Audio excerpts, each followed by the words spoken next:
연세 한국어 읽기 4 연세대학교 출판부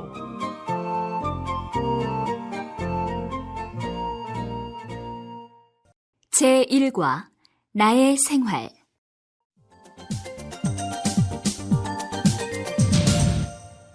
1.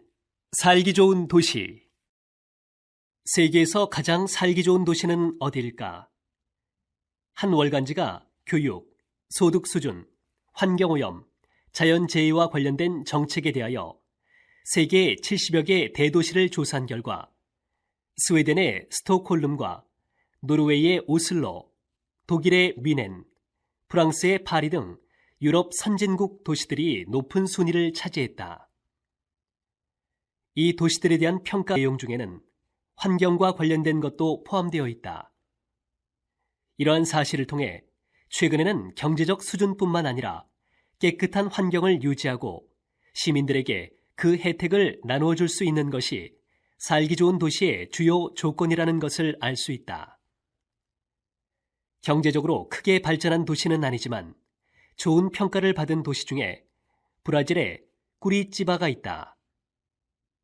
상파울루에서 320km 정도 떨어져 있는 도시 꾸리찌바는 1970년대 초만 해도 다른 도시들처럼 여러 문제를 가지고 있었다.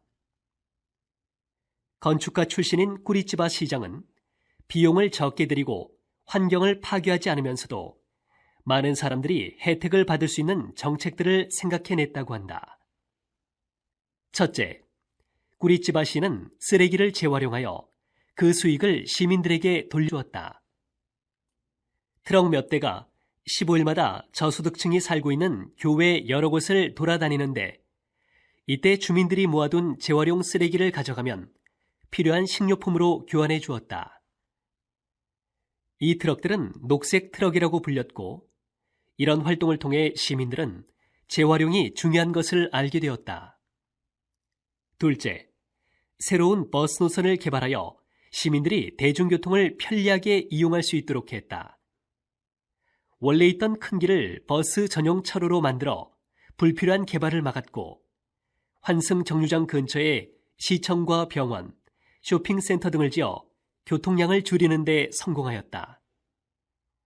이렇게 꾸리찌바시는 쓰레기를 줄여 시민들에게 수익을 돌려주었고 환경을 파괴하지 않고 최소한의 개발을 하여 전 세계 관광객이 찾는 모범적인 환경지가 되었다. 그렇다면 우리의 수도 서울은 어떠한가? 서울은 이미 국제 행사를 여러 번 개최하여 세계적인 도시로 자리를 잡았다. 미국 뉴욕타임스는 2010년 가볼 만한 곳으로 31개 도시를 선정하였고 그중 서울을 세 번째로 소개했다.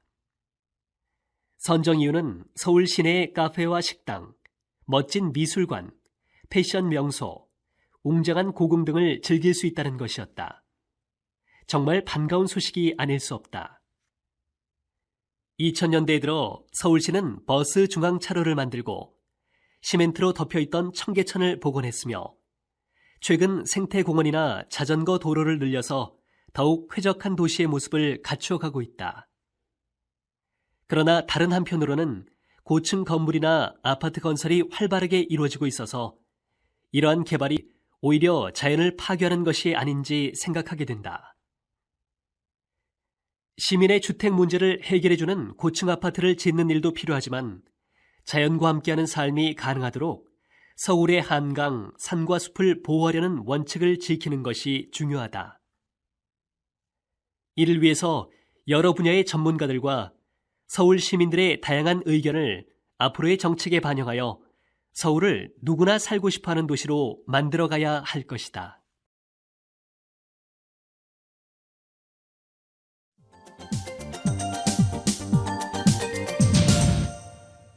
2. 향기 나는 여자, 느낌이 좋은 남자. 가끔씩 라디오 방송 프로그램에 게스트로 출연하면 주로 여성들의 시간 관리 방법에 대해 이야기해달라는 요청을 받는다. 이럴 때 내가 가장 강조하는 것은 계획을 세울 때는 무엇보다 자기 자신을 위한 시간을 먼저 배치하라는 것이다. 그러면 보통 진행자가 그 시간에 여성들, 특히 주부는 무엇을 하는 게 좋을까요? 라고 묻는다. 자기 자신을 위한 시간대에 무엇을 하면 좋겠냐고? 그건 온전히 자신의 가치관이나 적성, 흥미와 관련된 문제이다. 그러니 그 결정은 자기 자신 이외에는 누구도 할 수 없다는 게 내 생각이다. 그런데도 많은 사람들이 이것 자체를 무척 궁금해하다 보니 그런 질문에 보다 구체적이고 현실적으로 답변해 주어야 하는 게 내 의무가 아닐까라는 생각을 하게 된다. 내가 좋아하는 탤런트 최모 씨가 소설가 김모 씨와 결혼을 발표했을 때의 일이다. 기자들이 김모 씨에게 최모 씨의 어떤 점이 좋았습니까? 라고 묻자 그는 최모 씨는 향기가 나는 여자라고 대답했다. 최모 씨에게 똑같이 묻자 그녀는 김모 씨는 느낌이 좋은 남자라고 대답했다. 향기가 나는 여자, 느낌이 좋은 남자, 항상 공부하고 자신을 연마하는 지성적인 사람, 자유로운 영혼을 가진 감성이 풍부한 사람, 소박하고 겸손하고 마음이 따뜻한 사람. 이런 식으로 사람들은 누구나 되고 싶어하는 자신의 모습을 갖고 있다. 그것은 현재의 자기에 만족하지 않고 보다 나은 미래, 멋진 삶을 꿈꾸기 때문에 갖게 되는 인간으로서의 자연스러운 마음이다. 그리고 그 욕구를 위해 누구나 시간과 노력을 투자한다. 따라서 자기 자신을 위한 시간이란 자신의 신체와 정신을 발전시키기 위한 시간, 곧 자기 쇄신의 시간이다. 자기 쇄신은 신체와 정신의 양 측면에서 이루어져야 한다. 신체적 쇄신은 말 그대로 몸을 강건하게 단련하는 것이다.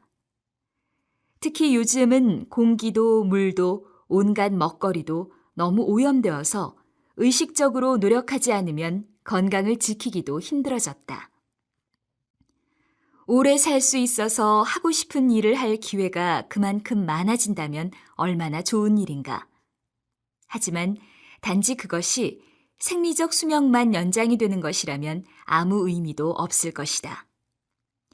신체적 쇄신을 위해서는 등산도 좋고 자전거 타기도 좋고 걷기도 괜찮고 수영도 근사하다.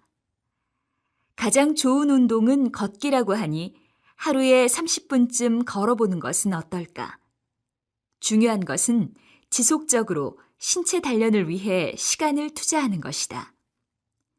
다른 하나는 정신적 쇄신인데 사실 신체에 비하면 우리가 관심도 노력도 덜 들이는 쪽이다. 정신적 쇄신은 취미 생활이나 컴퓨터 익히기 정도에서 그치는 것이 아니다. 정신적 쇄신은 그 이상의 무엇이다.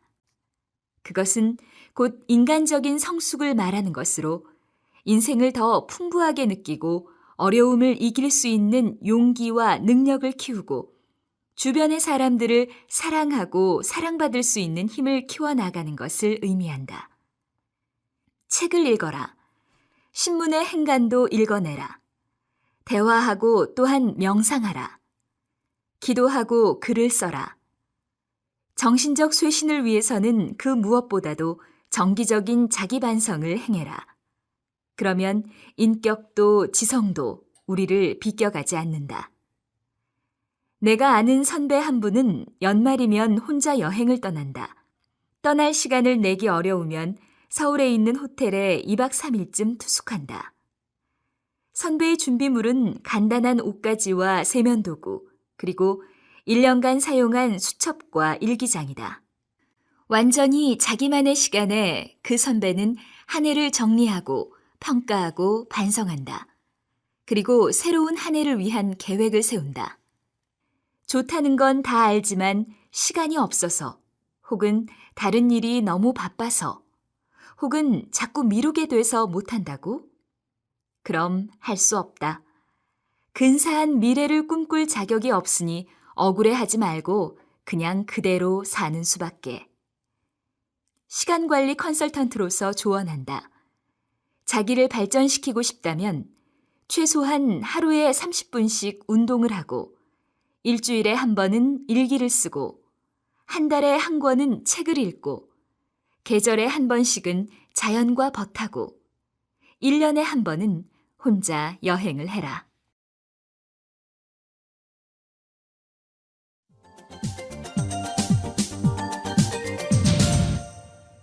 3.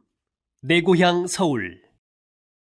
이 세상의 모든 사물은 시간의 때가 묻고서야 비로소 정이 통한다. 우정이 그렇고 사랑이 그렇지만 사물도 시간의 때가 묻어야 정이 붙는다. 손때가 묻은 어쩌고 하는 말을 가끔 듣지만 손때란 곧 시간의 때인 것이다. 오래 간직한 그 손때 묻은 물건일수록 없앨 수가 없다. 어쩌다 잃으면 자식 잃은 것만큼이나 가슴이 아프다. 사진은 시간 예술이다. 시간이 찍혀 있기만 하면 그 사진은 이상한 힘을 발휘한다. 세월과 함께 거기 시간의 때가 끼기 때문이다. 조선조 마렵에 찍힌 서울의 남대문 부근 사진. 초가집 사이로 전차가 다니는 저 멀리 명동 성당이 우뚝 솟아있고 흰 두루마기를 입은 사람들이 한가롭게 전찻길을 건너 오가는 모습이 찍힌 그런 사진을 보게 되면 옛 고향에 돌아온 듯 반갑다. 그 사진이 작품성이 높고 예술적 가치가 있고 없고는 그 다음 문제이고 그 사진 자체가 우선 정겨운 것이다. 이는 물론 우리 옛것에 대한 향수이겠지만 그 향수라는 것은 기억의 그늘 속에 이끼처럼 낀 그리움의 다른 이름인 것이다. 왜들 그토록 고향을 말할까? 어린 날의 그 순수한 시간들이 켜켜이 때가 되어 쌓인 탓이다. 벗겨내어도 벗겨지지 않는 시간의 때. 그래서 고향 얘기는 해도 끝이 없고 지치지도 않는다. 서울은 내 고향이다. 조상 대대로란 말이 있지만 서울이야말로 조상 대대로 살아온 내 고향이다. 내가 알기로 벌써 10몇 대째. 그러니까 한 400년간을 서울, 그것도 소위 4대문 안에서 살았으니 나 같은 토박이 서울 사람은 이제 토박이 서울 사람이라는 팻말을 이마에 붙이고 민속박물관에 전시용으로 나앉아 있어야 하지 않을지 모르겠다. 흔히들 서울이 고향인 사람은 고향이 없는 사람들이라고 하지만 천만의 말씀이다. 내게는 서울처럼 다정하고 좋은 곳이 없다.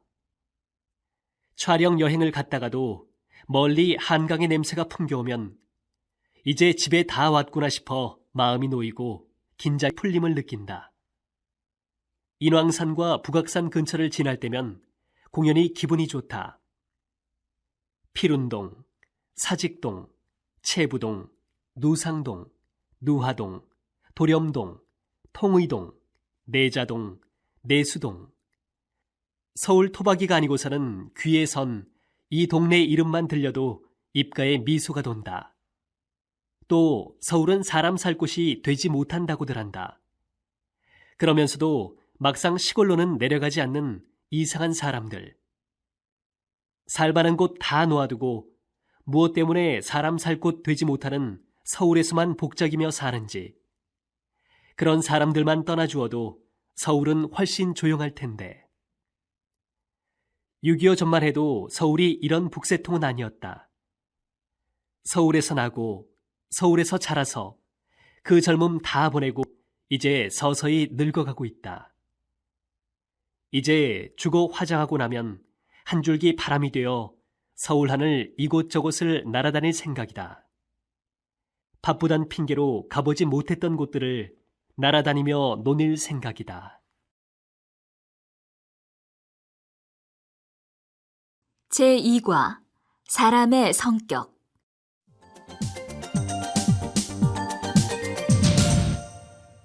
1. 우물에 가서 숭늉 찾는다. 외국인들이 한국에 와서 가장 먼저 배우는 말이 빨리빨리라는 이야기를 들은 적이 있습니다. 한국인들의 성격에 대해 이야기할 때 자주 나오는 표현이지요. 하는 일마다 서두르는 한국 사람들의 성격 때문에 그런 것 같습니다.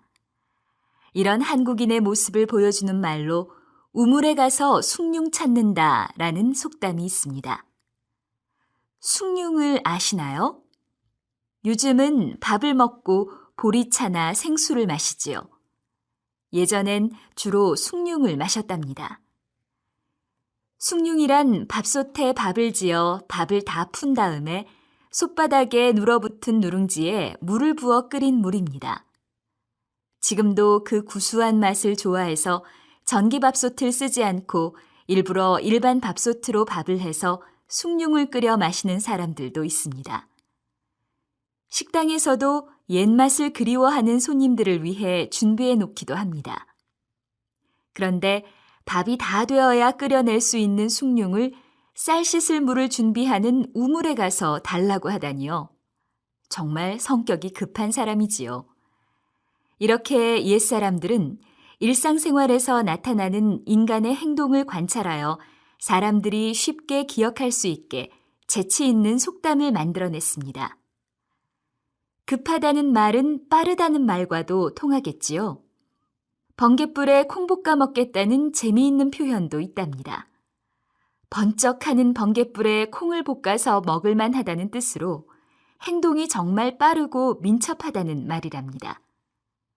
그래서 어떤 일이 아주 빠르게 진행될 때 번갯불에 콩 볶듯이 어떻게 되었다는 표현들을 종종 볼 수 있습니다. 전통 혼례와 달리 예식장에서 15분 만에 끝내는 요즘 결혼식도 번갯불에 콩 볶듯이, 갑자기 발표된 입시 정책도 번갯불에 콩 볶듯이, 왠지 좀 불안한 느낌이 드나요? 이렇게 급하고 빨리 하는 성격을 나타내는 말들 속에서 부정적인 시각을 엿볼 수 있기도 하지만 빠르다고 해서 반드시 문제가 생기는 건 아닙니다. 빨리 하기를 좋아하는 한국인의 성격은 이 사회를 발전시키는 힘이 되기도 하였답니다. 부지런한 성격과 뭔가 하겠다는 의욕은 남들이 2, 3년 걸려서 하는 일을 1년에 해치우는 열정으로 나타나기도 하니까요.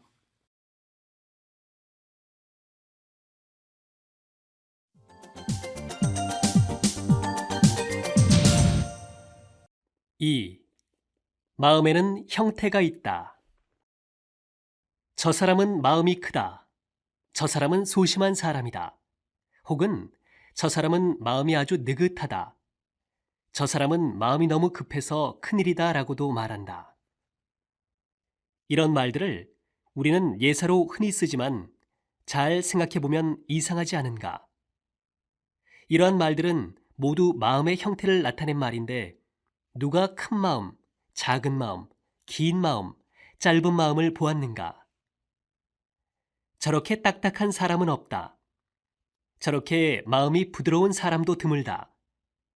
이것도 피부나 근육에 대한 것이 아니라 마음을 말하는 것이다. 자네는 마음이 너무 좁아. 좀 더 마음이 넓어야 한다는 말을 하는 걸 보면 마음에는 공간적인 넓이도 있는 모양이다. 또 마음씨가 곱다거나 거칠다고도 말한다. 마음의 문을 활짝 열었다 하고 마음의 문을 꼭 닫고 있다고도 한다. 그 사람 참 시원시원하다. 그렇게 답답할 수가 없다. 그분은 마음씨가 따뜻하다. 그렇게 냉랭할 수가 없다고 하는 것을 보면 마음에는 문도 있고 때로는 온도까지도 있나 보다. 그뿐이 아니다. 빛깔도 있는 것이다. 그놈은 속이 검다. 그녀는 마음이 눈처럼 희다. 또 저 사람은 아주 고든 마음이다. 자네는 마음이 뒤틀렸다고도 하고 마치 칼날을 말하듯 날카롭다, 둔하다라고 하기도 한다. 또 장미같이 저 사람은 아름답긴 하지만 가시가 있다고도 하는데 마음에는 가시도 있는 모양이다. 아름다운 마음, 추악한 마음 등은 보통 쓰는 말이다. 상냥하다든가 무뚝뚝하다든가 솔직하다든가 흐릿하다든가 침착하다, 들떠 있다, 가볍다, 짜임새가 있다, 헝클어져 있다 등등. 이 모든 것이 마음의 형태에 대한 표현이다. 오감으로 느낄 수 없는 것은 존재하지 않는다고 한다면 마음은 직접 눈으로 볼 수도, 귀로 들을 수도, 코로 냄새를 맡을 수도, 혀로 맛볼 수도, 손으로 만질 수도 없으니까 결국 없다고 해야 옳다. 그런데 살아있는 사람에게는 마음이란 것이 있다. 마음이 있기 때문에 살아있다고 하는 것이다. 더구나 눈에 보이지 않는 마음에 크고 작음과 길고 짧음 등의 형태가 있으니 참 이상한 일이다.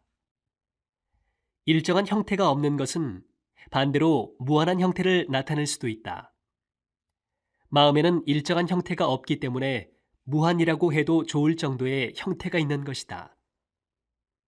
공기나 물은 둥글다거나 모났다거나 하는 일정한 모양이 없으므로 둥근 그릇에 담으면 둥근 모양이 되고 네모난 그릇에 담으면 네모의 모양이 된다.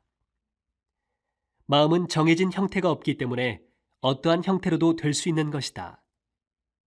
마음은 자기 것이기 때문에 자기 스스로 제 마음을 어떠한 모양으로도 만들 수 있다.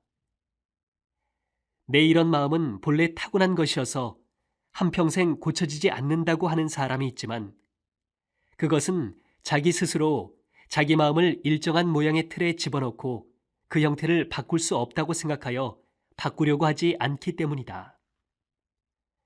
본래 마음에는 고정된 형태가 없으므로 자기가 바꾸려고 생각하면 바꿀 수 있는 것이다.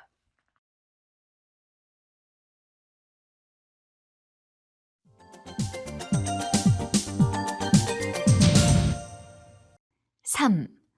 문제도 해결책도 내부에 있습니다. 작은 일에도 너무 큰 상처를 받습니다.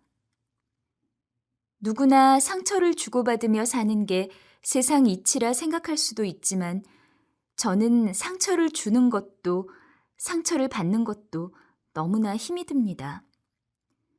타인과의 관계에 어찌 갈등이 없을 수 있을까요?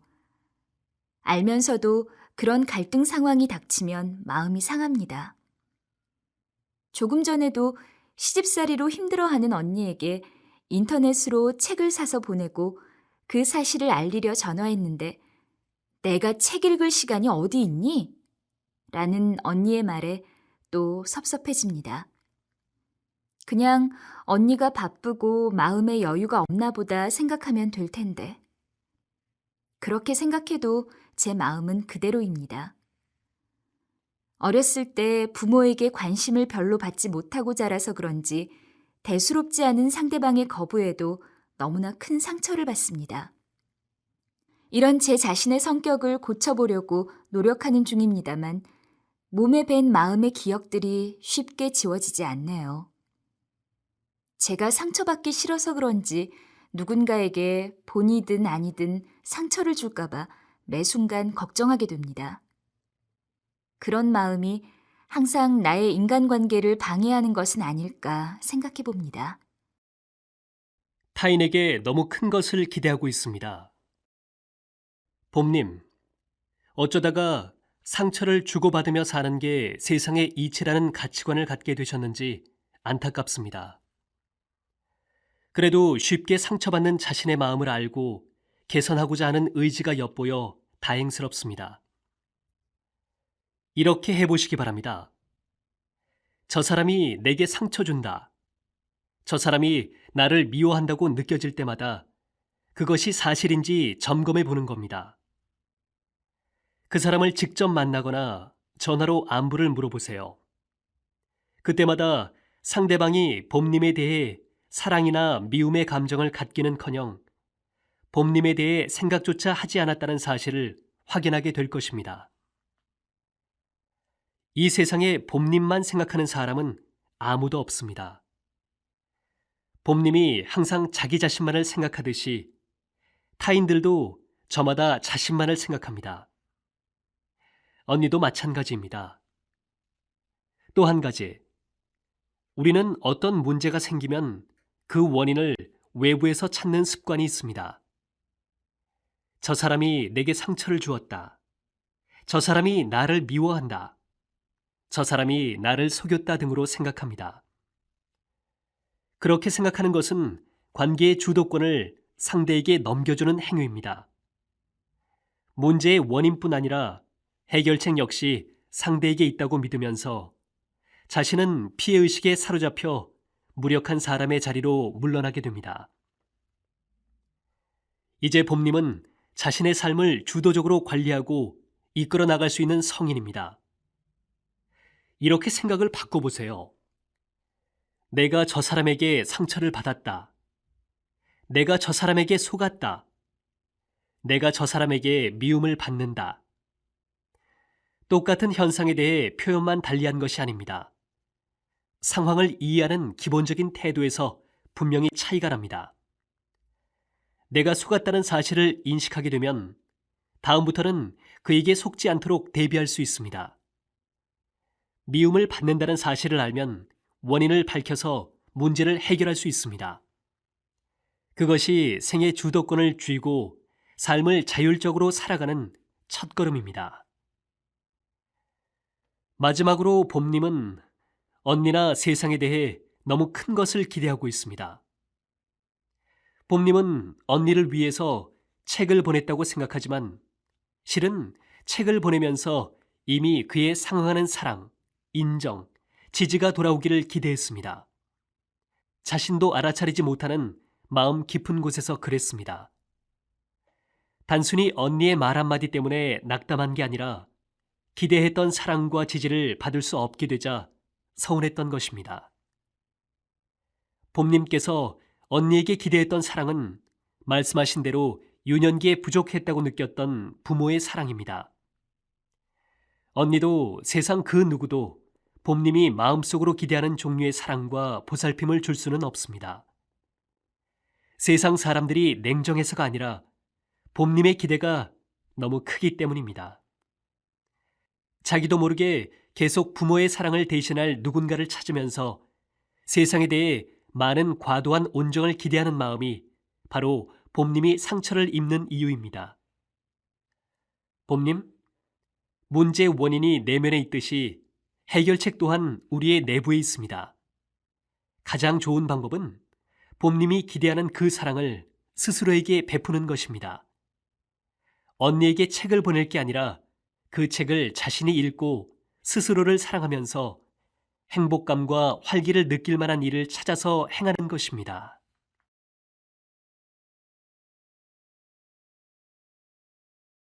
제3과 우리들의 일상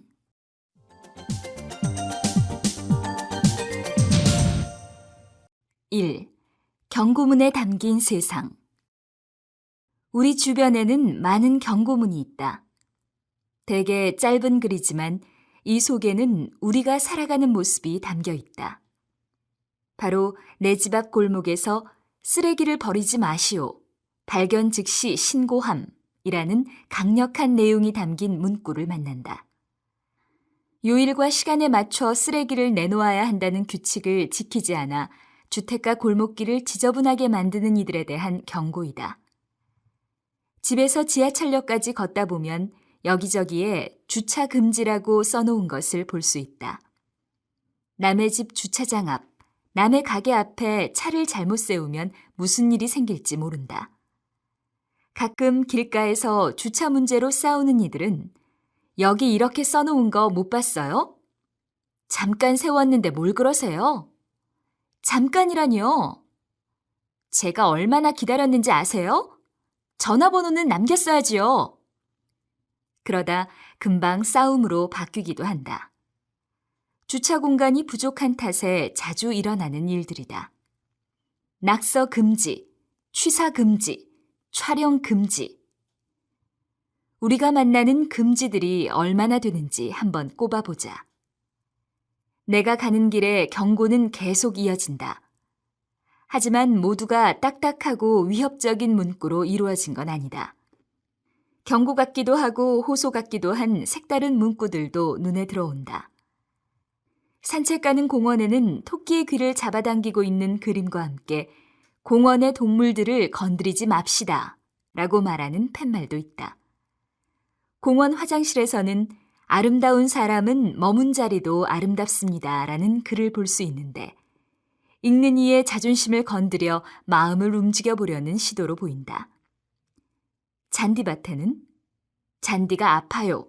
이런 문구를 보고도 아무렇지도 않게 잔디를 밟을 수 있을까? 대학 도서관에 갔더니 한층 세련된 경고문이 붙어 있다. 도서관에서 음식물을 먹으면 안 된다고요? 네, 그렇습니다. 안 됩니다. 일반 열람실에서 노트북 컴퓨터를 쓰면 안 된다고요? 네, 그렇습니다. 안 됩니다. 이렇게 문답식으로 도서관에서 지켜야 할 것들을 설명하고 있으니 친절해 보이기도 한다. 사람들이 어울려 살아가는 이 사회에서는 개인의 이익을 위해서나 타인에게 피해를 주지 않기 위해 혹은 모두의 안전을 지키고 가치 있는 것들을 보호할 수 있도록 다양한 경고와 호소들이 필요할 것이다. 전달하고 싶은 메시지가 있는 이들은 사람들이 잘 따르도록 더욱 설득력 있는 말과 방법을 찾아야 한다. 때로는 엄격하게, 때로는 부드럽게, 때로는 인정에 사정하기도 하면서 말이다. 꼭 필요한 것이 아니라면 우리가 사는 사회에서 부닥치게 되는 경고문이 점차 줄어들어 경고가 필요 없는 세상이 되기를 꿈꿔본다.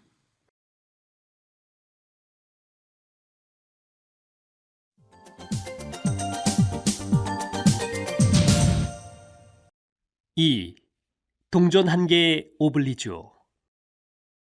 최근 사회 일각에선 노블레스 오블리주 운동이 펼쳐지고 있다. 이는 가진 자가 사회를 위해 무엇인가를 환원하는 것을 자신의 사회적 의무처럼 여기고 실천하는 것을 말한다. 철강왕 카네기, 석유재벌 록펠러에서부터 현존하는 세계 최대의 갑부 빌 게이츠에 이르기까지 미국 부자들의 자선 기부 문화도 이런 전통을 이은 것이다. 우리가 그들처럼 거창하게 남을 돕지 않는다 해도 우리가 베푼 작은 배려 하나가 사회를 아름답게 하는 작은 불씨가 될 수 있다고 믿는다. 우리도 우리가 가진 범위 안에서 우리의 정성을 사회에 환원하는 거다. 유영희 씨의 수필은 이런 모습을 잘 보여주고 있다. 안동 하회마을, 도산서원 등 근동의 여러 곳을 답사하기로 한 문학기행의 일정은 빠듯하기만 하였다.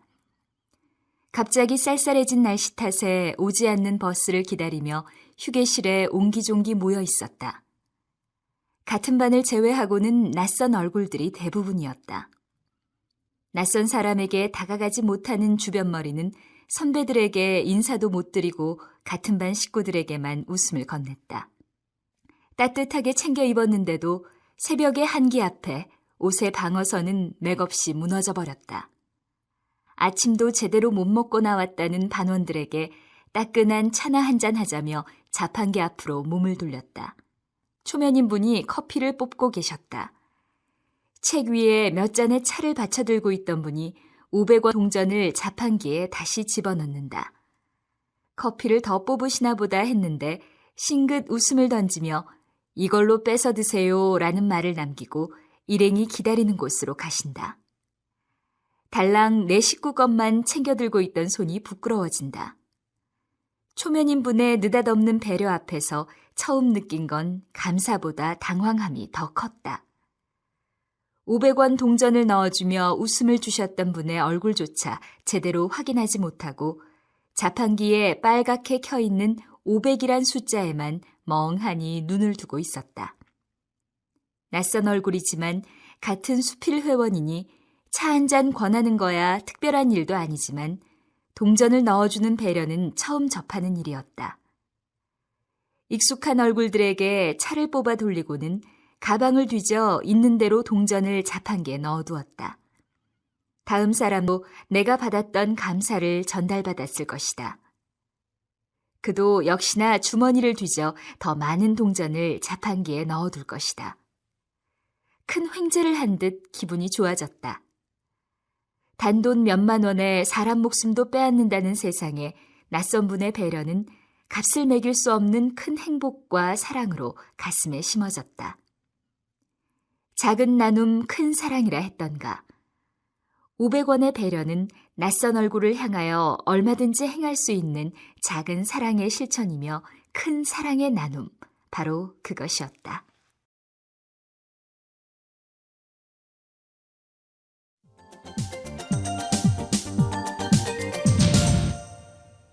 (3) 노래와 일상. 여러분은 노래를 즐겨 듣거나 부릅니까? 한때 유행하다가 쉽게 잊혀지는 노래도 있고, 노래 가사가 머릿속에 오랫동안 남는 노래도 있지요. 그 중에는 노래하는 사람이 나 자신과 비슷한 상황이구나, 또는 나도 저 노랫말의 내용처럼 살아야지 라는 생각을 하면서 공감할 수 있는 노랫말도 많습니다.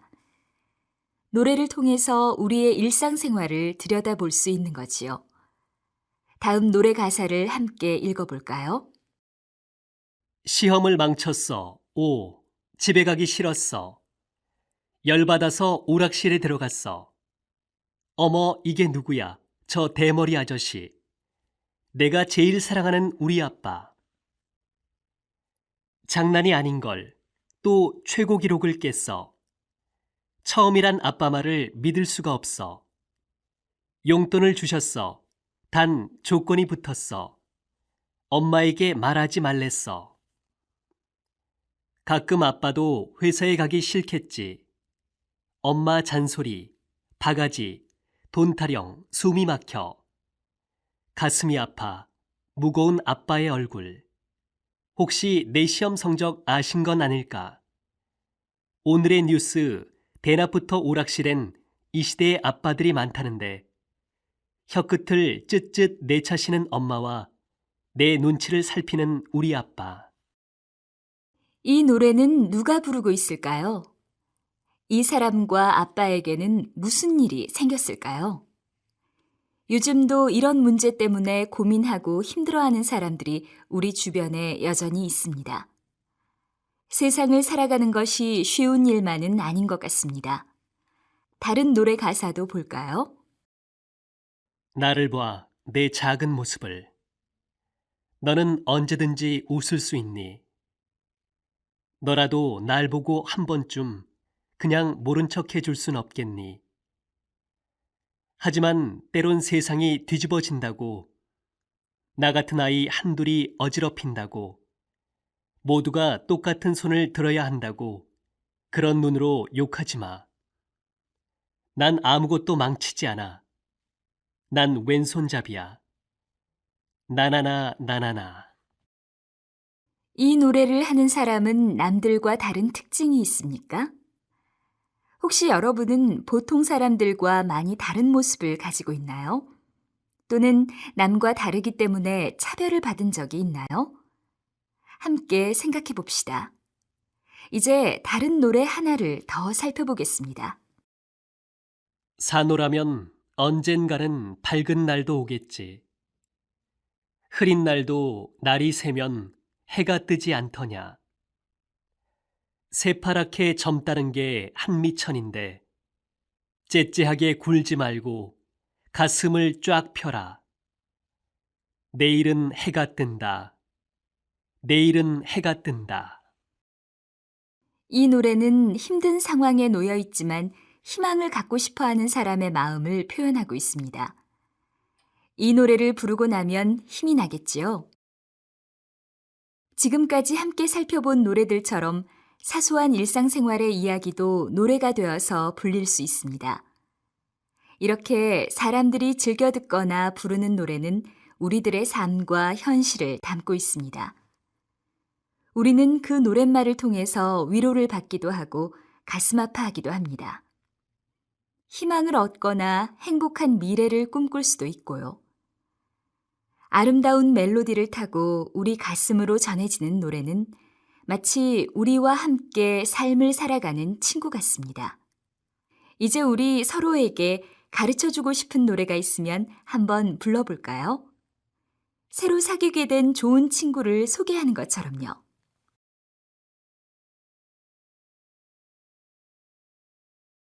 제4과 한국의 문화.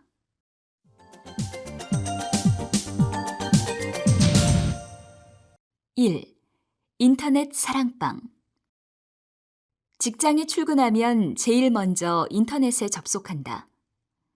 새로 들어온 이메일을 확인하고 실시간 뉴스를 검색해 본다. 가끔 긴 통화를 하기 힘들 때는 메신저를 이용해 친구와 잡담을 나누기도 하고 미국으로 유학 간 친구와 인터넷 전화를 이용해 안부를 묻는다. 올겨울 유행할 것 같은 외투를 인터넷 쇼핑몰에서 주문한 뒤 업무와 관련된 정보를 찾기 위해 검색 사이트를 열심히 뒤진다. 동창들과 모인 저녁 식사 시간. 생중계되고 있는 다른 나라와의 축구 경기가 어떻게 되어가는지 궁금해 휴대전화로 인터넷에 접속해본다. 인터넷을 이용해 할 수 있는 일은 무궁무진하다. 다는 아니라고 해도 요즘 한국인의 대부분은 이처럼 다양한 용도로 인터넷을 이용할 것이다. 한국은 인터넷 보급률이 세계적으로 높은 나라 중 하나로 꼽힌다. 한국이 초고속 인터넷 시설을 가장 빠르게 갖출 수 있었던 이유는 무엇일까? 우선 인구 밀도와 관계가 있다. 한국은 인구 밀도가 높은 편이다. 게다가 아파트와 같은 대규모 거주단지에 밀집해 살고 있다. 단독주택이 많은 나라에 비해 인터넷을 설치하는 데 비용이 덜 들고 설치가 훨씬 용이하다는 장점이 있다. 경제적인 이유 말고도 인터넷 보급에 가장 큰 영향을 미친 것 중 하나가 바로 한국인의 빨리빨리 문화이다. 조급하고 여유가 없다는 이유로 늘 비난을 받는 국민성이지만 인터넷 보급, 인터넷 속도를 결정짓는 데에는 이런 문화가 가장 큰 기여를 했다고 볼 수 있다. 이러한 빨리빨리 문화는 인터넷 보급률을 높였을 뿐만 아니라 사람들이 인터넷 공간의 빠른 변화에도 잘 적응할 수 있도록 하여 인터넷상에서 끊임없이 새로운 문화를 만들어내고 있다. 그 중에서도 인터넷상에서 가장 두드러지게 나타나는 것이 한국인들의 관계 맺기이다. 한국인들은 어떤 공통점을 발견하면 모임 만들기를 좋아한다. 취미가 같거나 좋아하는 연예인이 같거나 하는 공통의 관심사가 없어도 일단 모임을 만든 후 무엇을 할지 결정하는 경우도 있다. 이처럼 모임을 좋아하는 한국인들은 인터넷 공간에서도 실제 생활에서와 마찬가지로 모임의 문화를 실현하고 있다. 그 좋은 예가 바로 카페, 커뮤니티 등이다. 카페나 커뮤니티를 통해 서로의 의견을 나누고 공동의 문제 해결을 위해서 때로는 힘을 모으기도 한다. 이런 공간들이 예전 우리 조상들이 집에 찾아온 손님들과 세상 이야기를 나누던 사랑방의 역할과 같다 하여 어느 사회학자는 이를 가리켜 인터넷 사랑방이라 부르기도 했다. 인터넷 사랑방은 인터넷 안에서만 머물지 않는다. 약속 시간과 장소를 정해 온라인이 아닌 오프라인에서까지 소위 번개라는 모임을 갖는다. 또 일명 정모라고 하는 정기 모임을 정기적으로 갖기도 한다. 인터넷의 발달로 인해 인터넷상에 생긴 가상의 공간이 현실의 우리 생활에도 영향을 주고 있다. 한국인들은 개인적이고 이기적으로 보이는 인터넷이라는 가상 공간을 넘어서 현실에서도 얼굴을 마주보고 정을 나누는 따뜻한 문화를 만들어가고 있다.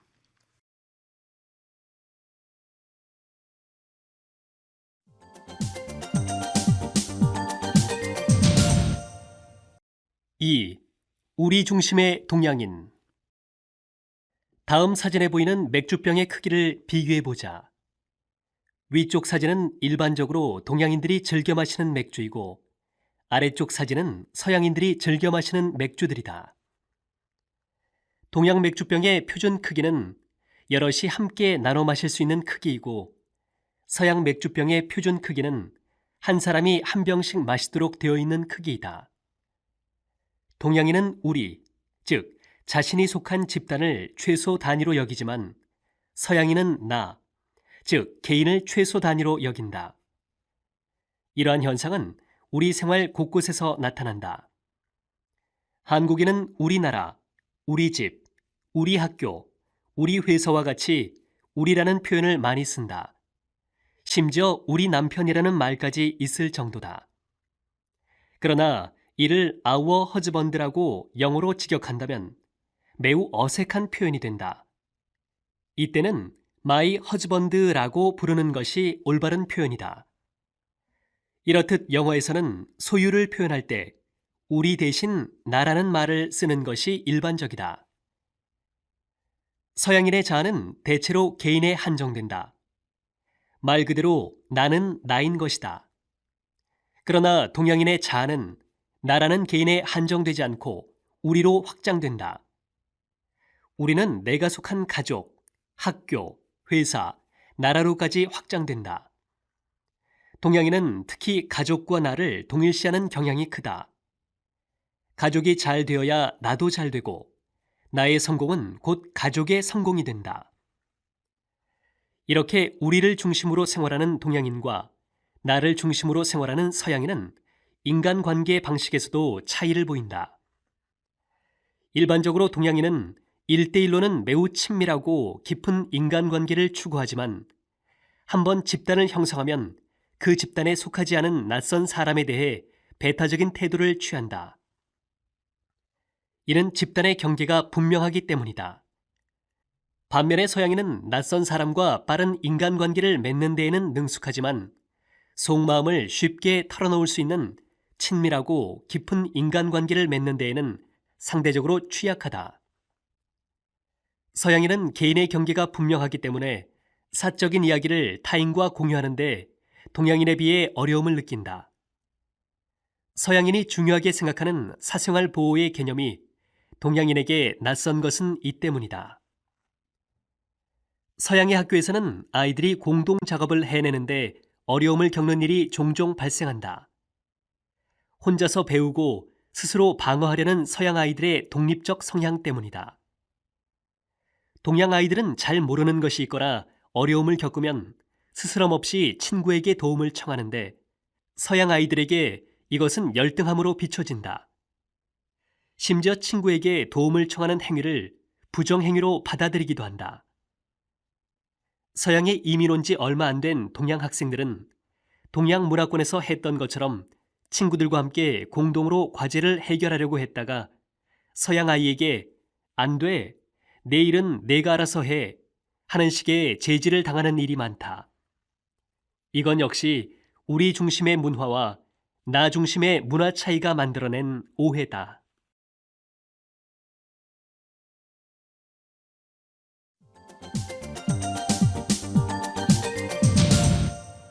(3) 말 안 해도 알지? 이미 10년도 더 지난 이야기다. 일본의 텔레비전에서는 남자는 묵묵히 모모 맥주라는 모 회사의 광고가 방송되고 있었다.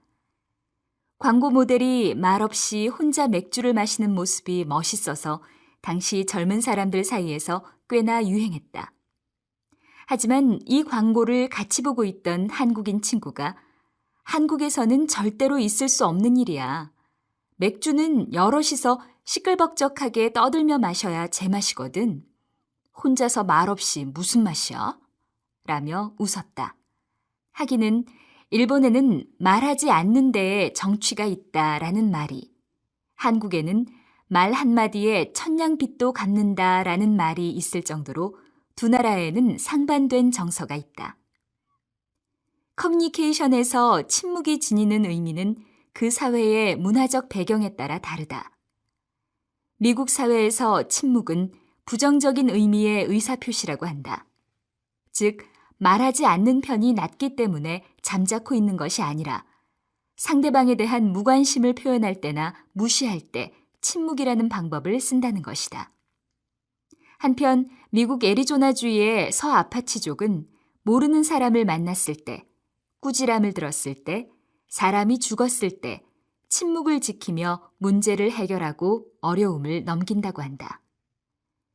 일본 사회는 말 많은 사람을 가볍게 보고 필요 이상의 말은 하지 않는 과묵한 타입을 존경하는 경향이 있다. 물론 상황에 따라서 말없이 있을 수만은 없지만 침묵으로 상대방을 압도하거나 나아가 강한 의지를 표현하는 경우 또한 있다. 무엇보다도 말하지 않아도 알겠지. 잠자코 있는 것을 보고 내가 무슨 말을 하고 싶은지 헤아리겠지 하는 이심전심의 문화가 그 배경에 있다. 더러는 아무 말도 하지 않음으로써 타인과의 불필요한 충돌을 피하려는 경향마저 있다. 한국 역시 일본처럼 이심전심이 통하는 토양을 가지고 있다. 그리고 한국과 일본 두 나라 모두에 침묵은 금이다라는 말이 있다. 그럼에도 불구하고 한국 사람은 대개 분명하게 말하는 것을 좋아한다. 한국에 막 부임했을 때 이런저런 일로 곤란해할 때면 주변의 한국 사람들이 하고 싶은 말이 있으면 분명하게 밝히세요. 한국인은 의사표현을 확실하게 하는 것을 좋아하거든요. 라는 충고를 해주었다. 그러고 보니 인터넷을 통해 일본의 텔레비전 드라마를 자주 본다는 한 학생이 그 감상을 말한 적이 있다. 한국 드라마에서는 연인이나 친구 사이에서 자기 감정을 분명하게 말해서 바로 싸움이나 갈등으로 이어지지만 일본 드라마는 등장인물이 대사뿐 아니라 눈빛이나 표정으로 마음을 전하죠. 시청자로서는 그 인물이 무슨 생각을 하고 있는지 자유롭게 상상할 수 있어서 색다른 재미를 느낄 수 있어요. 드라마가 아닌 현실에서 그런다면 짜증이 나겠지만요. 이 말을 들으니 그도 그런 것 같았다. 그러나 이런 한국인이 솔직하게 자신의 감정을 언어화하는 데에는 유교의 장벽이 있다. 예를 들어 부모님, 선생님을 비롯한 윗사람 앞에서는 상대방이 요청하지 않는 한 잠자코 이야기를 경청하는 일이 많다. 이 경우의 침묵은 일본인들처럼 말하지 않는 편이 좋다거나 싸움을 피하기 위해서가 아니라 윗사람에게 말대꾸해서는 안 된다는 규범 때문이다. 이 사실들로 미루어 두 나라 모두 침묵이 미국처럼 직접적이고 단순한 부정적인 의사표현은 아니라는 공통점을 지니고 있지만 침묵하는 상황이나 상대방에 따라서 그 의미에는 명백한 차이가 있음을 알 수 있다.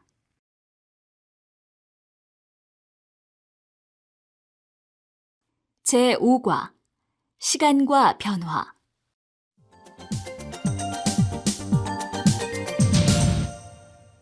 1. 변화하는 가족.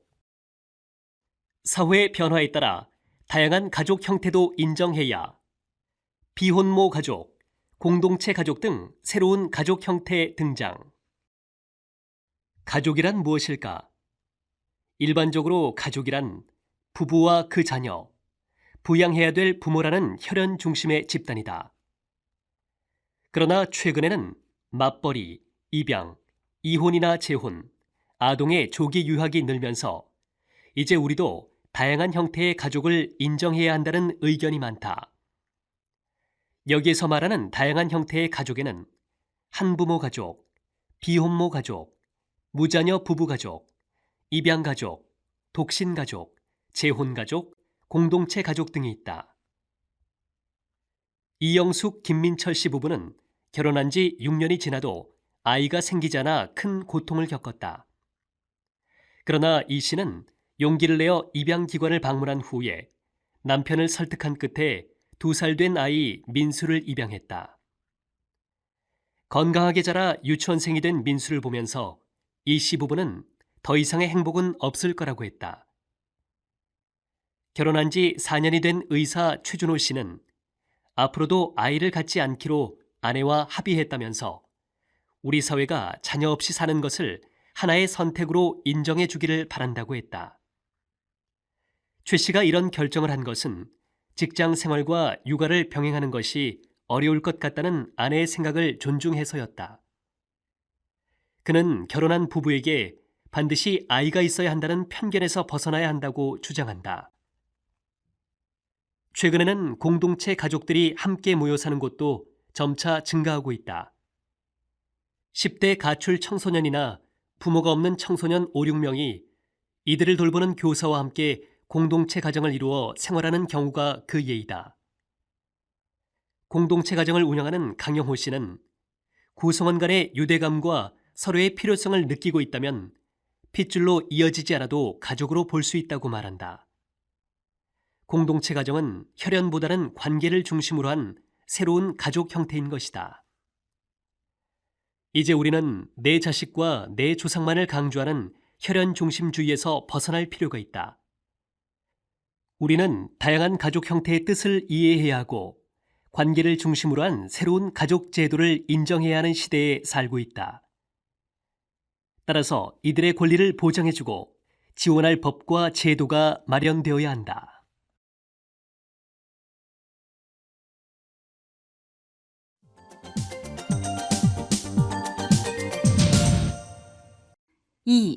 일한다는 것.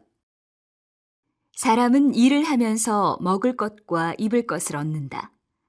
일을 통해 자신의 삶을 이어가고 가족의 삶을 지켜준다. 그런데 일은 보람과 기쁨을 얻을 수 있는 것이기도 하지만 살아가기 위해서 어쩔 수 없이 해야 하는 부담으로 느껴지기도 한다. 우리에게 일이란 무엇인가? 사람은 사랑하는 사람들과의 관계 속에서 행복을 느끼기도 하지만 하고 싶은 일을 하며 살 때 더 큰 행복을 느낀다. 그렇다면 사람들은 자신이 원하는 일을 자신이 원하는 곳에서 하고 있을까? 최근 통계청 자료에 의하면 한국에는 1만 개의 직업이 있다고 한다. 그러나 대부분의 사람들은 그 모든 직업의 세계를 잘 모를 뿐만 아니라 사람들이 실제로 원하는 직업의 수는 제한적이다. 요즘 사람들은 어떤 목적을 가지고 어떻게 직업을 가지게 되는지 한번 생각해 볼 만하다. 평일 아침 일찍 옷을 차려입고 집을 나서서 직장에 가고 저녁이나 늦은 밤 집으로 돌아오는 것이 평범한 사람들의 생활이다. 이것은 사회생활을 하는 성인이라면 서로 말하지 않아도 공감하고 있는 사실이다. 젊은 사람이 정장도 하지 않고 대낮에 돌아다닌다면 괜히 한 번 더 쳐다보거나 무슨 일을 하는 사람인가 의심스러운 시선으로 보는 것이 현실이다. 그래서인지 자녀의 취직을 위해 기도하는 부모나 양복과 구두를 마련해주며 뿌듯해하는 부모의 미소에서 일하는 사람이 사회에서 인정받는 구성원으로서 당당할 수 있다는 생각을 엿볼 수 있다. 일한다는 것, 직업을 가진다는 것은 개인적으로는 살아가기 위한 방법이고 자신의 능력을 발휘할 수 있는 기회를 얻는다는 의미가 있지만 사회의 일원으로 사람들과의 관계를 만들고 사회적 평판을 얻는다는 의미도 있기 때문이다. 즉, 사회의 일반적인 리듬에서 벗어나지 않고 잘 살고 있다는 증거가 되는 것이다. 이렇듯 일에는 그 일을 바라보고 평가하는 사회적인 의미가 있다. 그런데 오늘날 일을 바라보는 시각에 큰 변화가 일어나고 있다는 것을 여기저기에서 느낄 수 있다. 오랫동안 우리의 의식을 지배해왔던 직업에 대한 가치관의 변화가 20, 30대 젊은이들에게 나타나고 있는 것이다. 가령 한 직장에 들어가면 평생 붙박이가 되어 근무해야 한다든가 개인적인 일보다는 직장의 일을 더 중요시한다든가 하는 의식이 점차 약화되는 추세이다. 게다가 직업을 선택할 때 사회적인 평판이나 돈보다 자신이 원하는 일을 선택하는 이들이 느는 것을 보면 직업의 선택 기준이 달라지고 있다는 것을 알 수 있다. 이러한 변화는 다음과 같은 사실과 무관하지 않을 것이다. 첫째, 시대의 흐름에 따라 다양한 종류의 직업이 나타나고 있다. 둘째, 평생 직장의 개념이 사라지고 있다. 셋째, 고용 형태가 다양해졌다는 것이다. 이런 현상은 긍정적이든 부정적이든 현대의 젊은이들이 과거 세대에 비해 직장이라는 조직에 덜 매이고 더 자유롭게 살 수 있도록 하는 요인이 되고 있다. 더구나 주 5일 근무제가 자리를 잡아가고 있는 요즘 젊은 사람일수록 일보다 여가를 선호하는 경향이 있다는 조사 결과도 나와 있다. 이것은 일을 통해 하게 되는 경험과 일에서 느끼는 의미의 변화로 인해 사람들의 일상과 삶의 형태가 달라진다는 것을 뜻한다.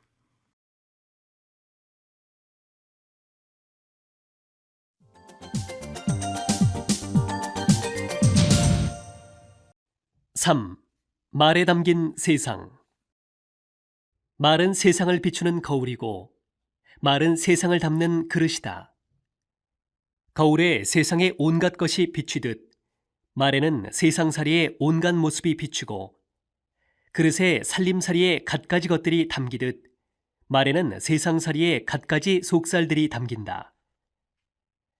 앞차는 가족처럼 뒤차는 친구처럼이라는 표가 있다.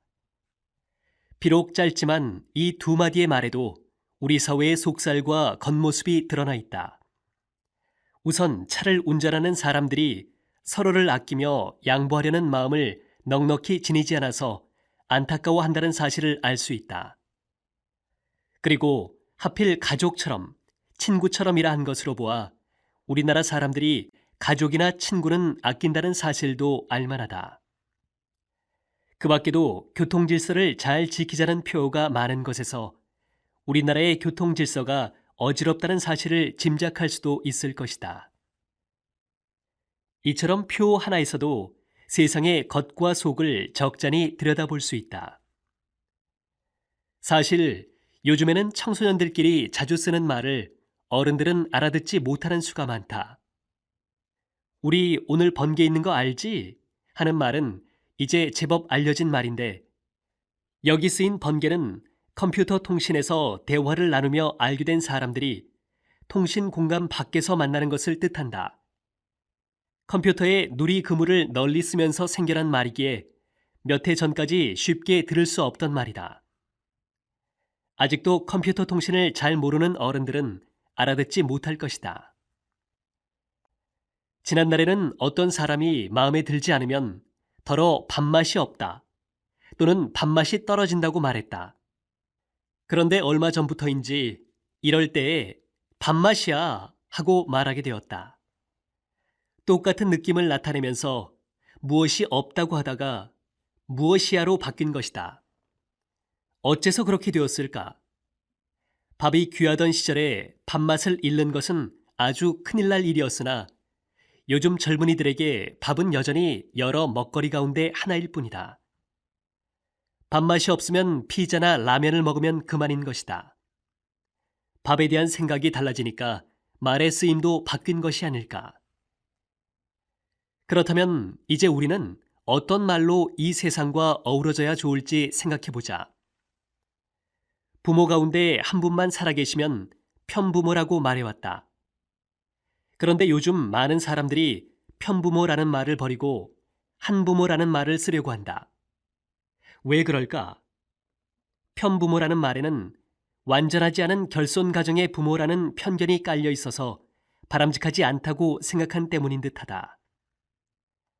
살다 보면 언제나 두 분 부모가 함께 살아계시기는 어려운 일이다. 그러니 반드시 두 분 부모가 모두 계셔야만 완전한 가정이 되는 것이라 할 수는 없다. 우리가 장애인을 장애우로 부르려는 것이나 장애인의 반대말을 정상인이라 하지 않고 비장애인이라 부르려는 것도 그런 노력들 가운데 하나다. 물론 말을 바꾼다고 세상이 갑자기 바뀌는 것은 아닐 것이다. 하지만 우리가 장애우라고 바꾸어 말하는 것이 평등하고 따뜻한 세상으로 다가가는 첫걸음이 되지는 않을까. 이처럼 말은 세상을 비추고 담아내는 것에 그치지 않고 세상을 새롭게 만들어가는 구실도 한다. 어떤 말을 쓰느냐에 따라 이 세상의 모습은 달라질 수 있다. 우리는 우리가 쓰는 말에 대해 별로 생각하지 않고 살아간다. 하지만 때로는 우리가 쓰는 말을 곰곰이 살피면서 삶과 세상의 모습도 생각해보는 것이 좋지 않을까. 쓰는 말들을 자주 돌아보고 살피는 사람과 그렇지 않은 사람들이 만들어내는 세상은 다를 터이기 때문이다.